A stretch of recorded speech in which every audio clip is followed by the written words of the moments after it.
মানুষ যখন মারা যায়, মরণে তালকিন শুরু হয়, তখন আমরা সাইড থেকে বলতে থাকি কালেমা পাঠ করো, কালেমা শাহাদাত পাঠ করো, ইস্তেগফার পাঠ করো, ইয়াসিন পাঠ করো, কিন্তু ব্যক্তির মুখ আর লড়ে না। কেন লড়ে না? জীবিত থাকতেও একদিন মুখ থেকে কালেমা বের হয় না, জীবিত থাকতে একদিন আল্লাহর নাম উচ্চ স্বরে কখনো বের হয় না, মৃত্যুর সময় কেমনে বের হবে? এই জন্য প্রিয় মুহতারাম, আমাদেরকে বেশি বেশি জিকির করতে হবে, আল্লাহর নামে জিকির করতে হবে। বেশি বেশি জিকির করলে অন্তরের ময়লাগুলো আস্তে আস্তে দূর হয়ে যাবে এবং আল্লাহ রাব্বুল আলামিন যেগুলো অপছন্দ করেন সেই কাজগুলো থেকে আমাদেরকে বিরত থাকতে হবে। কেন বিরত থাকবো? একটা জিনিস লক্ষ্য করুন, বর্তমান সময়ের জনপ্রিয়তার বিষয় হলো মোবাইল ফোন, স্মার্টফোন। আমি এখানে সর্দারপাড়া মির্জাপুরে রয়েছি, আমার ছেলে, আমার ভাতিজা, আমার নাতি ঢাকা থেকে টাকা পাঠাই, মোবাইলের মধ্যে আসে। এই ফর্মুলাটা সর্বপ্রথম আল্লাহ রাব্বুল আলামিন দিয়েছেন। কেমন ভাবে দিয়েছেন? মানুষ যখন কবরের মধ্যে রাখে, ডানে মাটি বামে মাটি, নিচে মাটির বিছানা, উপরের দিকে চেয়ে দেখো কাঁচা বাঁশের সামানা। এই সামানার ভিতরেও দুইজন ফেরেশতা আসে। কয়জন ফেরেশতা আসে? দুইজন, মুনকার এবং নাকির। এই দুইজন ফেরেশতা আসে, বান্দাকে তিনটি প্রশ্ন করে, মান রব্বুকা, মান দীনুকা, মান নাবিয়ুকা। ও আমার বাবাজিরা, দিলের কানটা একটু লাগাইয়া দেই। দুনিয়ার ছেলে মেয়ের পিছনে কত টাকা খরচ করে দিলাম, কত পেরেশান হয়ে গেলাম। বড় হওয়ার পরে সন্তান কথা শুনে না, ছেলে বাবা বলে ডাকে না, কিন্তু যেই দিন আমি আপনি মারা গেলাম, ছেলে ডাক দিয়ে বলে, বাবার লাশটা তাড়াতাড়ি ঘর থেকে বাহির করে দাও। চকলেটের কাগজের মতো মুড়াইয়া দিল। চারজন আইসে গোসল করাইলো, কোনো শক্তি নাই।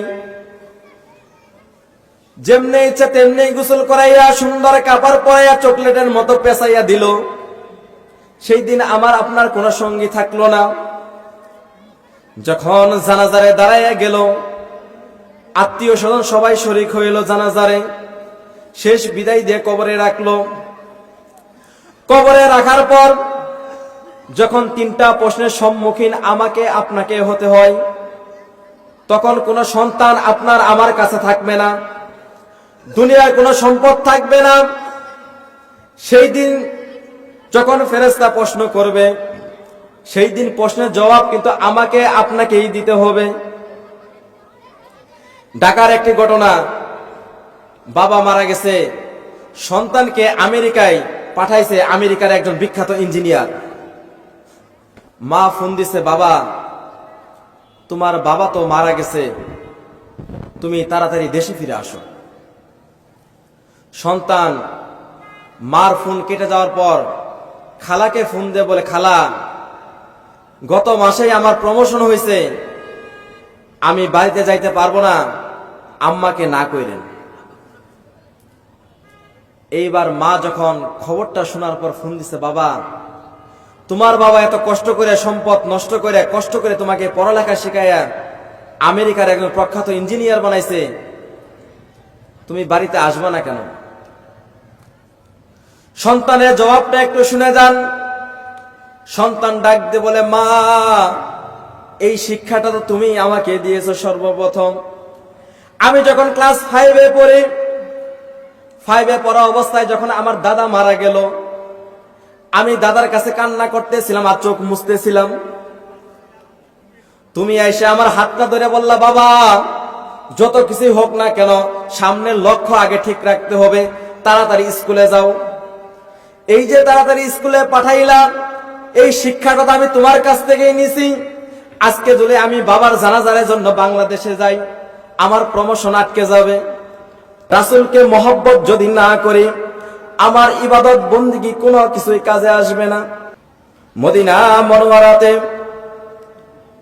কয়েকদিন হয়ে গেল রাসূল সাল্লাল্লাহু আলাইহি সাল্লামকে দেখা যায় না। আবু বকর কাঁদে, উমর কাঁদে, আলী কাঁদে, উসমান কাঁদে। রাসূল কোথায়? রাসূলকে তো কোথাও দেখা যায় না।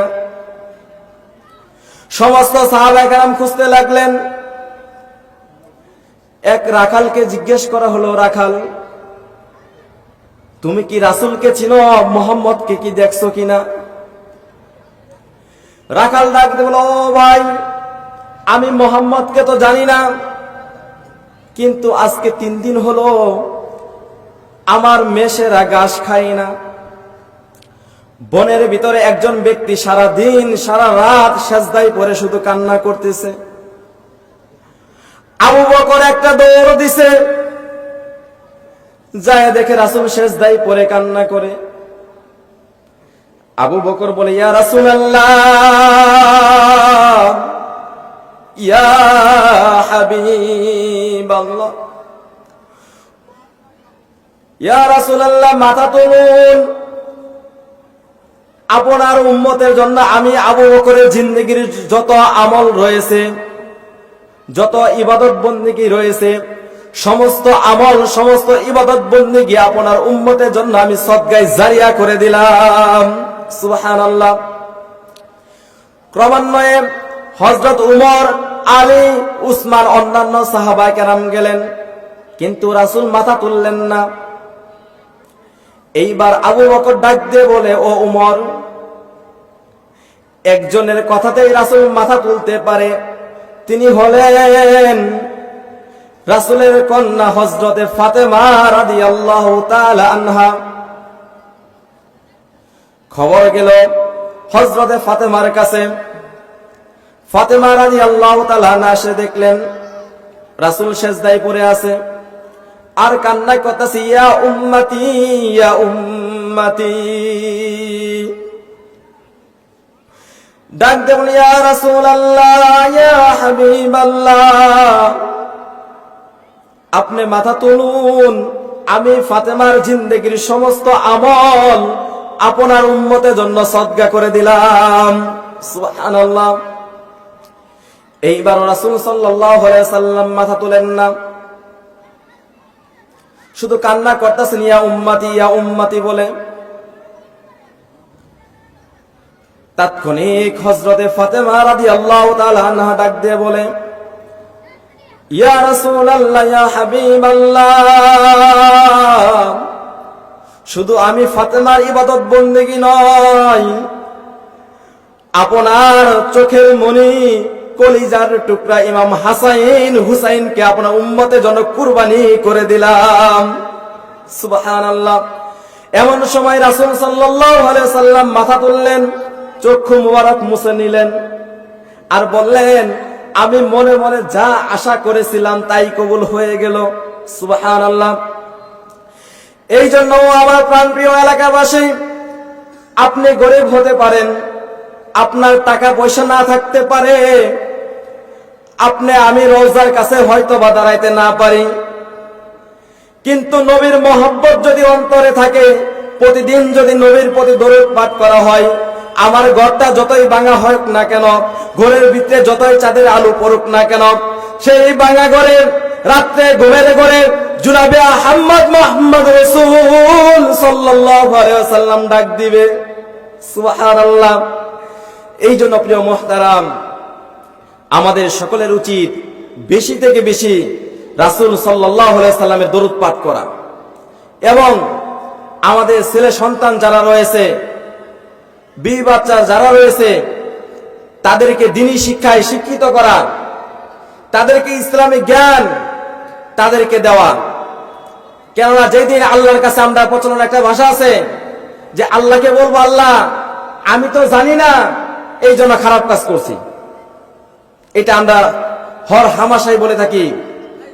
কিন্তু সেদিন আল্লাহ রাব্বুল আলামিন বলবেন, ও বান্দা, তুমি জানো নাই খারাপ কাজ করছো, একটা গুনাহ কাজ করছো, তুমি যে শিক্ষা গ্রহণ করো নাই, এই জন্য আরেকটা গুনাহ করছো। সেই দিন কোথায় যাব? এই জন্য দেখবেন প্রিয় উপস্থিতি, মুরব্বী বাবাজিরা, আমরা ছোট থেকে একটা কথা শুনে আসি, বাবা মা, এলাকার মুরব্বী কেরাম, শিক্ষক থেকে শুরু করে সবাই বলে, বাবা মানুষের মতো মানুষ হও, এখন প্রশ্ন হলো, আমরা সবাই তো মানুষ, তারপরে কেন বলে যে মানুষের মতো মানুষ হও? এর উদ্দেশ্য হলো, আমরা চেহারা সুরতে মানুষ, কিন্তু ভিতরে যে মনুষ্যত্ব আছে, এই মনুষ্যত্ব হিসেবে আমরা মানুষ হতে পারি নাই।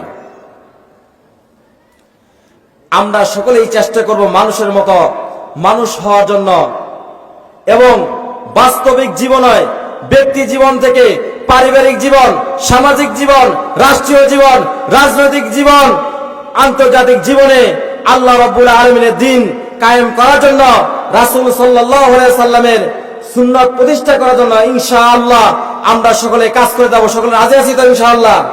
ইনশাআল্লাহ। কেননা আমাদের স্থান হচ্ছে জান্নাতে। ইন্নাল্লাযীনা আমানু ওয়া আমিলুস সলিহাত, আল্লাহ রাব্বুল আলামিন বলেন, নিশ্চয় যারা ঈমান আনয়ন করবে, ঈমান আনবে, ওয়া আমিলুস সলিহাত, এবং নেক কাজ করবে, ঈমান আনবে এবং নেক কাজ করবে, এবং তাদের জন্য পুরস্কার হবে কি? আল্লাহ রাব্বুল আলামিন বলেন তাদের জন্য পুরস্কার হলো জান্নাত। সুবহানাল্লাহ। আমরা মুসলমান, আমরা জান্নাত থেকে এসেছি, আমাদের ঠিকানা হলো জান্নাত।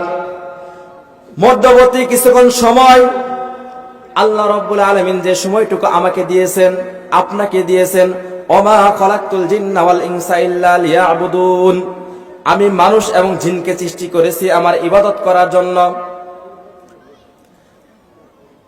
উপস্থিত যারা রয়েছেন, আপনারা জানেন কিনা জানি না, কিন্তু আমাদের সৃষ্টির আগে 2 বার জিন জাতিকে প্রেরণ করা হয়েছিল পৃথিবীতে, 2 বার।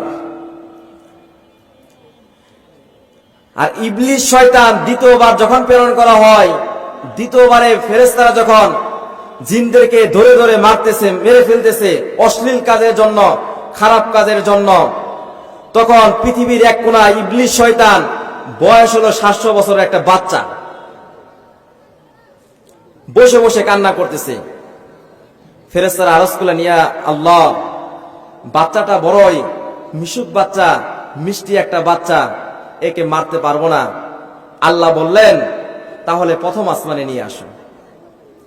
প্রথম আসমান, 2য় আসমান, 3য় আসমান, 4র্থ আসমান, 5ম আসমান, 6ষ্ঠ, 7ম আসমানে ফেরেশতাদের সর্দার বানায় দিলেন আল্লাহ রাব্বুল আলামিন। কিন্তু যখন বললেন আমি পৃথিবীতে ফেরেশতা খলিফা সৃষ্টি করব, তখন এই ইবলিস শয়তান ফেরেশতা সে বাধা প্রদান করেছিল। এখন পর্যন্ত সে মানুষকে ধোঁকা দেওয়ার জন্য অবিরাম চেষ্টা চালিয়ে যাচ্ছে। তার কারণ হলো, ইবলিস শয়তান এমন একটা দোয়া জানে, সে জানে এই দোয়াটা যদি কিয়ামতের পূর্ব মুহূর্তে আমি পাঠ করি, আমি সারা জীবনে যত গুনাহ করেছি আল্লাহ আমাকে মাফ করে দিবে, এমন একটা দোয়া জানে সে। আল্লাহ রাব্বুল আলামিন বলেন, ইবলিস তুই দোয়া জানোস ঠিক আছে, কিন্তু কিয়ামত যখন ঘটবে সেই দিন তোর দোয়া আর তোর কোনো কাজে আসবে না, সেই দিন তোর দোয়া কোনো মনে থাকবে না, ভুলে যাবে। এই জন্য প্রিয় উপস্থিতি, দেখবেন মানুষ